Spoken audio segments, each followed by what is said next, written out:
Formula 1 and Super Formula are two of the world's fastest single-seater racing championships. Super Formula is Japan's top-tier series, whereas F1 is an international series governed by the FIA.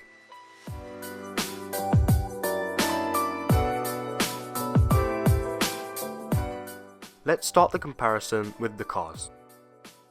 Formula 1 cars use 1.6-litre turbocharged V6 engines coupled with a hybrid system. The hybrid system contains two motor generator units that recover heat and kinetic energy. The power unit as a whole produces around 1000 brake horsepower, in which the internal combustion engine makes around 850 and the MGUs add around 150. They also produce around 680 Nm of torque and can rev up to 15,000 RPM with their 8-speed semi-automatic sequential gearboxes, giving power to the rear wheels. F1 cars have a minimum weight of 746 kilograms. All the teams are supplied by one of four engine manufacturers.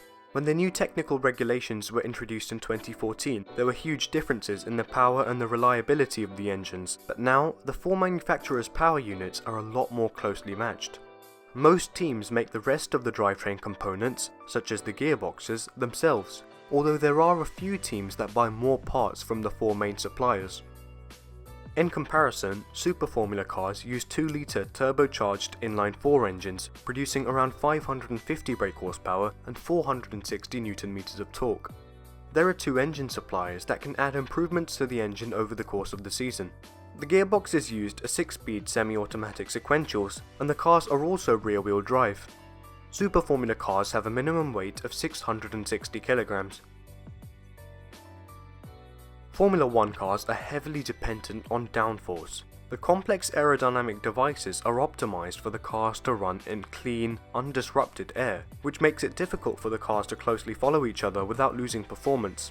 All F1 teams have to design the chassis of the car themselves. They are around 40 cm longer than Super Formula cars, but are roughly 11 cm narrower. Because of the varying resources of the teams, there is a large performance difference between the fastest and the slowest cars. Throughout the season, the cars constantly receive updates to form a development war between their teams. By contrast, all teams in Super Formula use the same chassis, the Dallara SF19, and there is no in-season development, making this a spec series. These cars rely less on downforce than an F1, which is visible in their simpler aerodynamic devices such as wings. Since there is less of a focus on aerodynamics and all the cars are nearly identical, the racing can be a lot closer. In Formula 1, only 3 of each major part of the power unit can be used over the course of the season. If a car goes over that limit, the driver will have to incur a grid penalty, meaning that they will start the race several places down from where they originally qualified. Super Formula doesn't limit parts usage. However, if an engine needs to be changed during the race weekend, a grid penalty will be applied.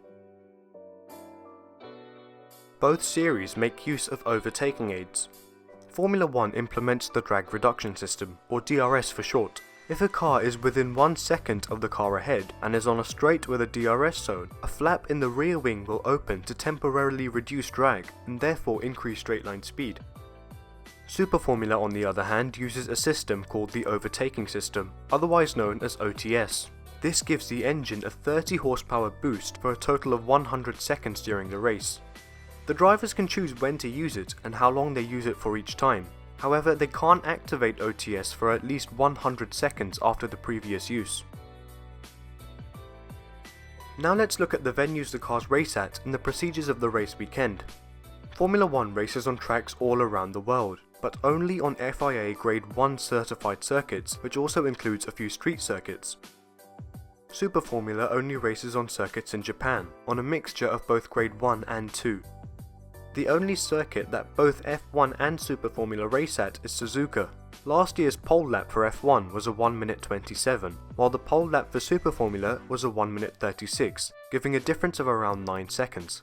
For comparison, the pole lap for IndyCar at Circuit of the Americas was around 14 seconds slower than F1, and lap times of Formula 2 are generally over 10 seconds slower than F1. The F1 race weekend takes place over Friday, Saturday and Sunday.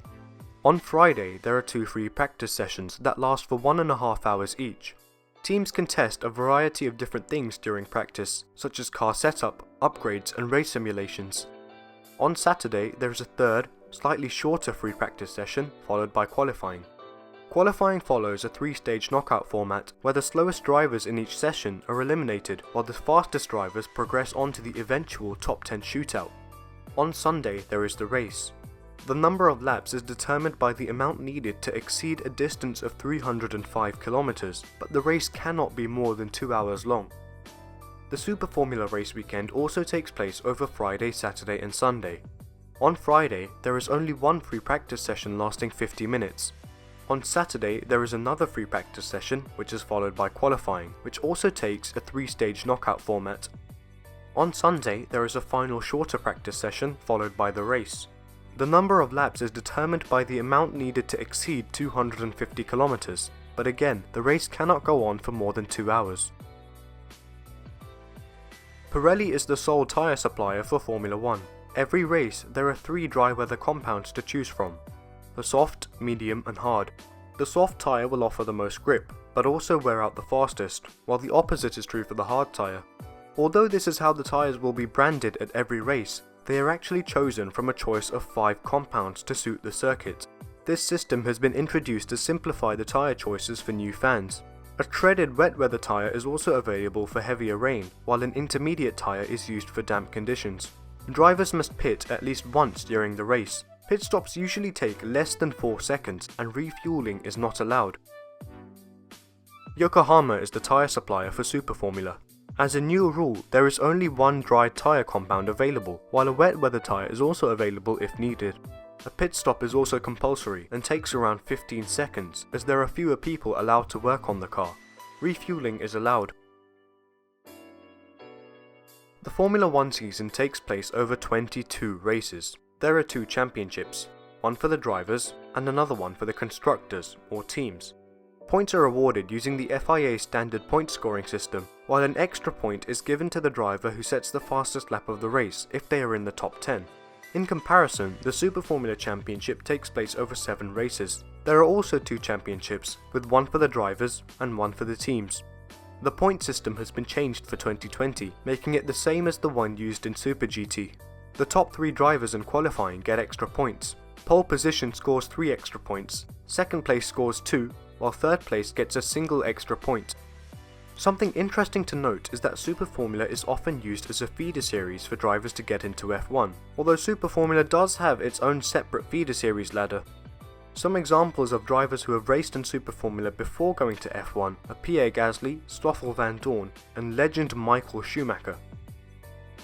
The FIA gives super license points to those competing in the series. Despite being possibly second to only Formula 1 in terms of speed and having such a high level of competition, the drivers racing in this series get fewer super license points than those racing in Formula 3.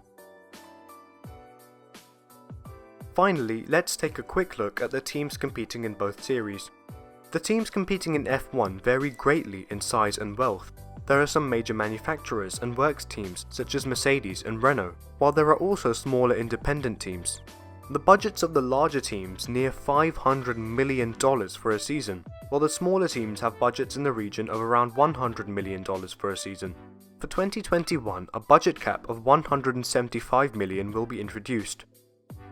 In contrast, there are no direct manufacturer entries in Super Formula, though some of the teams do specialise in the aftermarket road car scene.